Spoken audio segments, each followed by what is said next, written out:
I am so excited about Kiss Me Kate here at the University of Tennessee.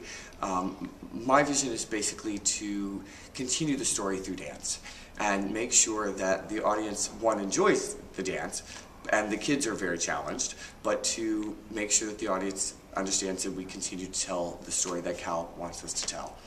And also to stay true to the Bob Fosse design of the show and the era and the feel is what I try and do.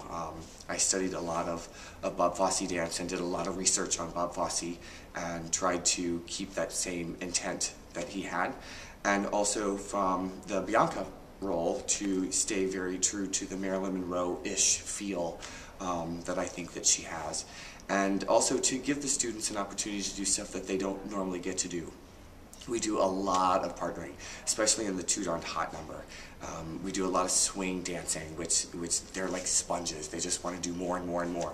So we're doing lifts and throwouts, and it's so much fun.